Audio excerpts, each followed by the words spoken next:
평생투자 파트너 유튜브 시청을 진심으로 감사드립니다. 주식 관련한 상담을 원하시는 구독자 분들께서는 현재 화면 상단에 표시되는 무료 종목 상담 신청하기를 터치하셔서 성함과 연락처를 남겨주시면 상담 도와드리도록 하겠습니다. 감사합니다. 네, 안녕하세요. 평생투자 파트너입니다. 네, 오늘은 2018년도 7월 18일. 네, 오늘은 수요일입니다. 자, 오늘도 이제 오전 시황을 한번 같이 보고 가도록 하겠습니다. 자, 오전 시황. 미국 지수를 보신 분들은 다 아실 겁니다. 현재 지금 나스닥에서 또 신고가가 한번 이제 나왔고요. 갭으로 이제 하락을 했다가 마지막에 이제 끌어올리면서 이제 신고가로 마무리한 그런 날이었는데요. 한번 좀 글을 같이 오전 시황 같이 보고 가도록 하겠습니다. 자, 밤사이 나스닥 종합지수는 또다시 신고가로 마감했다. 그리고 다우산업지수는 중요한 가격인 25,000포인트를 3일 연속으로 지켜냈다라는 것이고요. 미국 증시는 확실히 좋다라는 것이고 이 정도면은 좋다라는 것을 인정할 수도 있겠다라고 보여집니다. 그럼 확실히 좋은 이유는 뭘까? 실적이 아닐까라고 생각을 한번 해보는데요.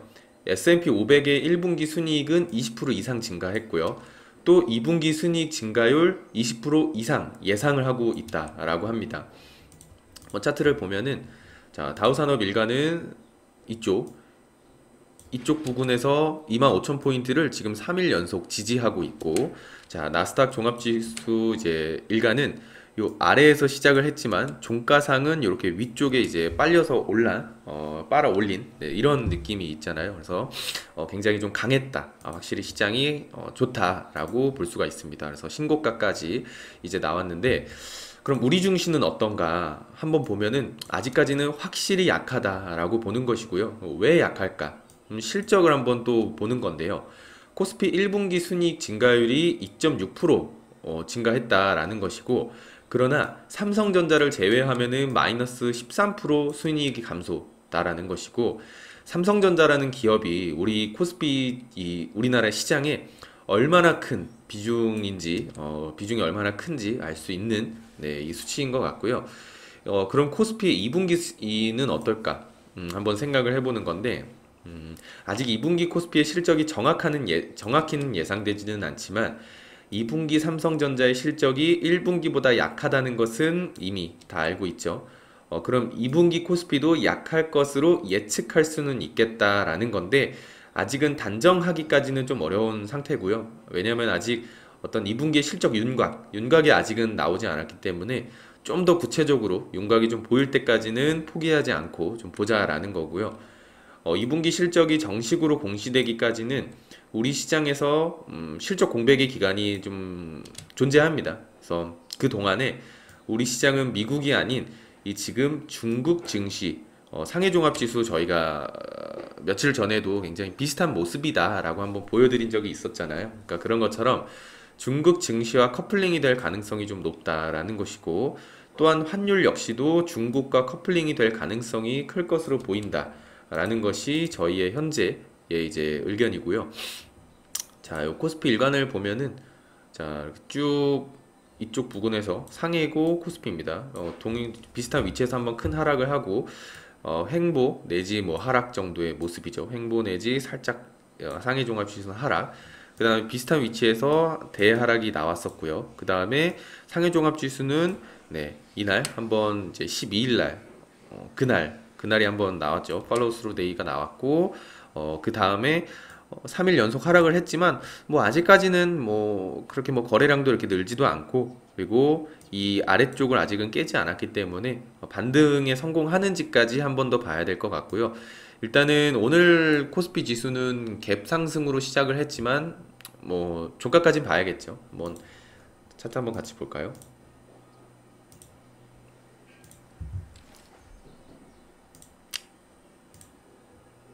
일간 요 부분에서 이제 갭 상승으로 지금 한 0.92 정도 이제 상승을 한 지금 현재 9시 13분의 모습이고요. 하지만 뭐 오전에는 단언할 수 없죠. 항상 장 마감이 돼봐야 아는 거니까 그때까지 천천히 지켜봐야 할 것 같습니다. 자, 오전 시황은 여기서 이제 좀 마무리를 하도록 하고요. 책 내용 한번 오늘도 좀 같이 좀 읽어드리려고 하는데요. 자, 어제와 동일하게 앙드레 코스톨라니의 실전 투자 강의라는 도서 진행을 해볼 거고요. 어제 설명드렸다시피 질문과 답변 형식으로 되어 있기 때문에 굉장히 읽기가 좋습니다. 그래서 꼭 읽어보시면 굉장히 좋을 것 같고요. 자, 오늘은 그냥 제가 또 좋은 내용 좀 이어서 한번 좀 읽어드린다라고 생각을 해주시면 좋을 것 같습니다. 자, 한번 좀 보도록 할게요. 그러니까 어제 이제 제가 말씀드렸던 것처럼 시장에서 유동성은 굉장히 좀 중요하다라고 했잖아요. 그러니까 이 유동성과 대중의 심리적 분위기가 긍정적이어야 한다라는 것이 추세의 중요한 이제 추세를 만드는데 중요한 것이라고 이제 말씀을 드렸는데 그렇다면 유동성은 좀 어떻게 이제 봐야 하는가라는 것을 한번 질문이 있고요. 답변을 한번 좀 보도록 하겠습니다. 자, 이미 말했듯이 가장 중요한 역할을 하는 것은 유동성이다. 대중의 심리는 변덕스럽기 때문에 대중의 심리는 한순간에 한쪽 극에서 다른 한쪽의 극으로 바뀔 수 있다.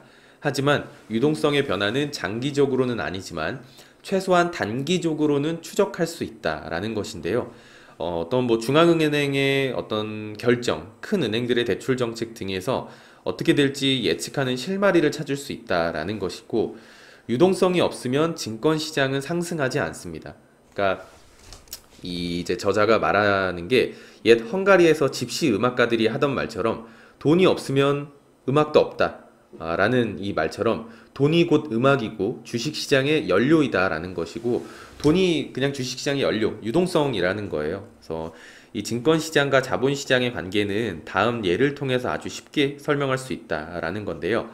큰 대야가 하나 있고 작은 대야가 나란히 있다라고 상상을 한번 해보시면은, 큰 대야는 전체 경제에 돈이 들어가 있는 대야고 작은 대야는 증권시장에 돈이 들어가 있는 대야입니다.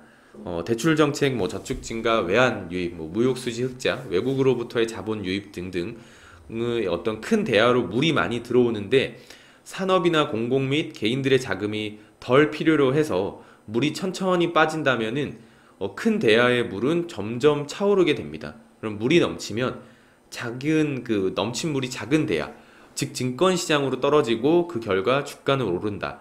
그러니까 유동성을 말하는 거죠. 하지만 그 반대도 성립한다라는 겁니다. 큰 대야에 물이 흘러 들어오는 것보다 이쪽 저쪽에서 더 빨리 빠져버린다면은 작은 대야인 증권시장에 들어갈 물이 남아있지 않게 되고, 그러면 주가는 떨어지게 되기 마련이죠.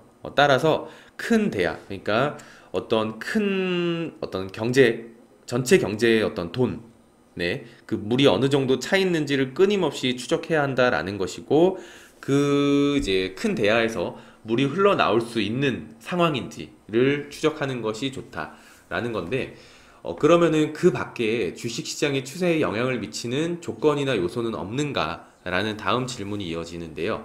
그에 대한 답변은 있다라는 것이고, 상승이 다가올지 하락이 다가올지 결정하는 특히 중요한 조건은 시장의 기술적 상황이다라는 것인데요.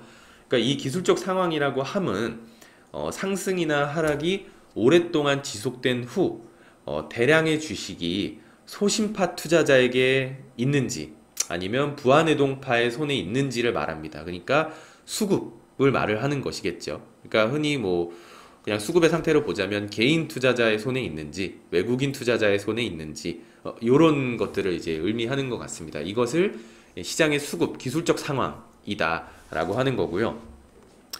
그럼 다음 질문으로 한번 보면, 장기적으로 보면 좋지 않거나 심지어 위험할 것 같다고 생각하면서도 단기적인 추세에서 상승을 할 것 같다라는 판단이 들었을 때 그 주식을 사야 할까라는 이 질문이 하나 있는데요.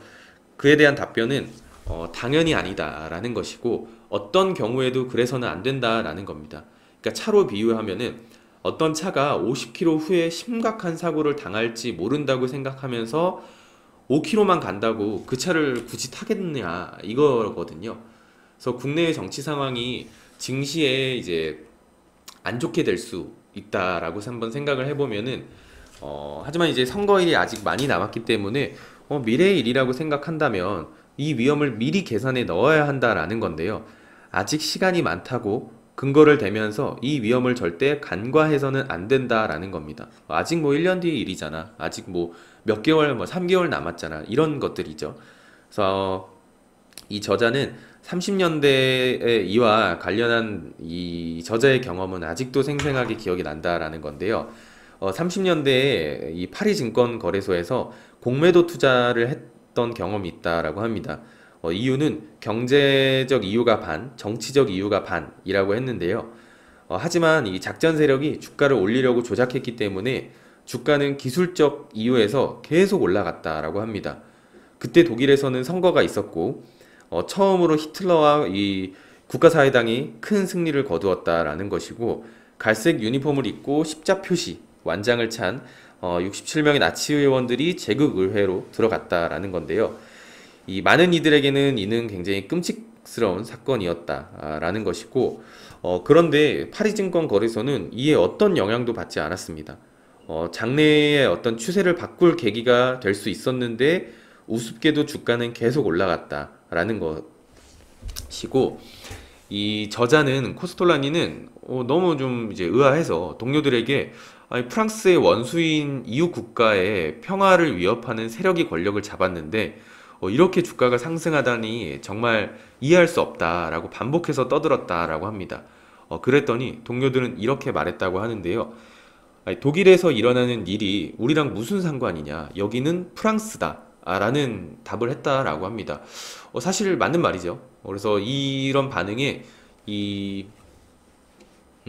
코스톨라니는 좀 놀랐다라고 하는 건데요. 그러니까 이게 맞는 말이어서 놀랐을 수도 있고 아니면은 아니 왜 이렇게밖에 생각을 못하지라고 해서 이제 놀랐을 수도 있는 거거든요. 왜냐하면 전체적으로 엮여 있는 어떤 세계 증시일 수 있으니까요. 그래서 그 넘어가서 내용을 한번 보면은 며칠 전에 본 이 영화 이야기를 한번 해주었다라고 하는데요. 이 버스티 키트는 외딴 곳에서 있는 집에서 피아노를 치고 있었다. 그는 꿈을 꾸듯이 천정을 바라보며 피아노를 쳤다라는 것이고 그때 누군가가 이 나쁜 이가 와서 그 집에 이제 불을 질렀다라는 것이고 건물은 불타고 모든 벽이 무너졌다. 하지만 버스터는 아무것도 안 보이는 듯이 계속 피아노를 쳤다. 벽이 완전히 무너져 내려도 그는 곡의 마지막 구절까지 계속 연주를 했다. 곡이 끝나자 그는 주위를 둘러보았다.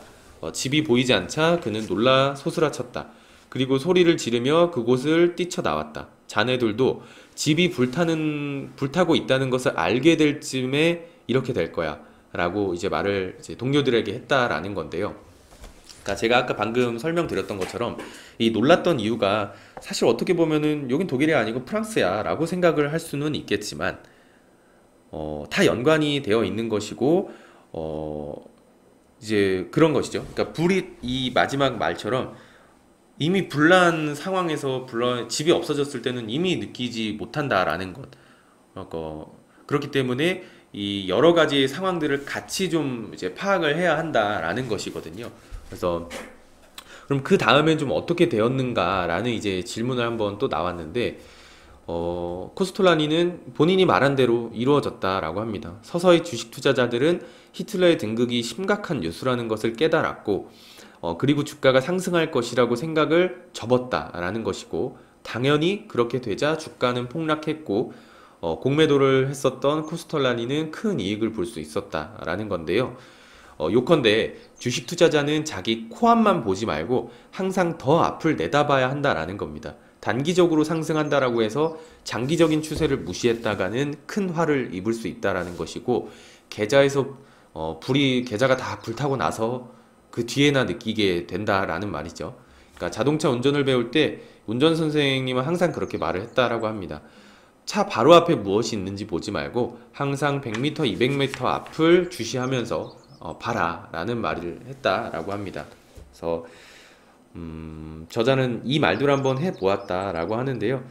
그랬더니 갑자기 자동차 운전을 할 때 느낌이 좀 달라졌다라는 것이고 증권 거래도 마찬가지이다. 주가가 내일 혹은 모레 오를지 생각하지 말고 앞으로 무슨 일이 생길지 그리고 다음 달과 내년에는 어떻게 될지 한번 생각을 해보라 라는 겁니다. 오늘은 이 주식 투자를 함에 있어서 굉장히 좀 좋은 조언이 아닐까 싶은데요. 그래서 오늘은 여기까지 한번 책의 내용을 한번 진행을 한번 해보고요. 어, 좀 내용이 제가 좀 말이 빨랐으면은 좀 속도를 좀 늦춰서 들어주시거나 아니면은 시간이 좀 짧으니까 한 두 번 정도 한번 곱씹어 보시면서 이해를 해주시면은 감사할 것 같습니다. 자, 오늘 여기서 마치도록 하겠습니다. 감사합니다.